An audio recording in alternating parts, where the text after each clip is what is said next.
answer I think I have to what do you feel is how you feel it. How do you feel deep? When I first, I went to Rolfing School, and the day I graduated, the director said, Ida Rolf said that, it says that you'll be in a full-time practice 5 years before you're actually Rolfing.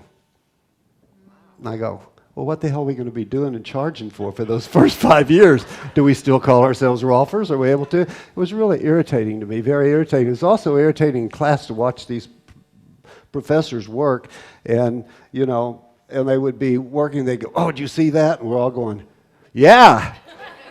Boy, that was something, wasn't it? You know, we didn't see anything. We saw nothing, ever. And so I'm going, this is all such a crap. I'm going to get out of here.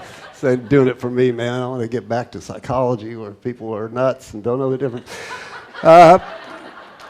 So anyway, so sure enough, I'm working on this woman one time, and I'm a slow learner. Once I get it, but I'm a very slow learner, always have been. And I'm working on her neck, and all of a sudden I start to actually slow down enough and start to meet the barrier concept. You meet the barrier, and you wait to see what it wants to do. Now, you may want to direct it to where it wants to go, but in the beginning, you just meet the barrier of the tissue. So you find something that does not feel right, it's not testing out right, it's not rotating right. You go into the tissue, you wait you just push enough so that you meet the barrier, and then when it does something, you can either follow it, which is indirect technique, or direct technique, which is where you make it want to go. Oh man, I was so excited in this gal. I said, oh my gosh, I can hardly wait for my next client to come in. Next client came in, I couldn't do it. Next client came in, couldn't do it. Nobody could do it. Couldn't do it the whole week. Next week she's coming in, I go, well, at least I know I can do it on her. I know I get this thing going, unwinding on her. She came in next week, I couldn't do it on her again either. So I thought, well, maybe it's in my mind. So that's a thing that I know Rolfers, and I was at a workshop years and years ago, Rolfing workshop. A guy had been in practice that time 22 years, and we partnered up. I knew him well, never had him work on me. He couldn't feel deep. As soon as somebody puts their hands on you, you can know if they actually know how to meet the barrier and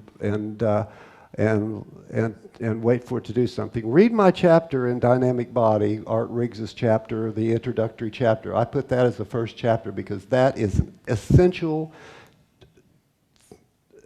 That's essential information for every body worker. Every body worker. The chiropractic, they're quick. There's not really meeting the barrier. They know how to meet the barrier as far as their high velocity thrust, that kind of barrier. But the soft tissue barriers are much different, much slower. Like Tom Myers says, the slower you go, the deeper you go. The slower you go, the more you can meet the barrier. People say, do you warm up the tissue before you work on it? No, I don't. I don't go in and do superficial work. I don't waste my time on that. I'm in a hurry. I've got people backed up. I go to where the restrictions are. Why waste your time warming up the tissue? Unless you're doing a relaxation massage, why do it? Go where the problems are, and then you go to where the barrier stops you, and you work from there. So we're going to be doing that today.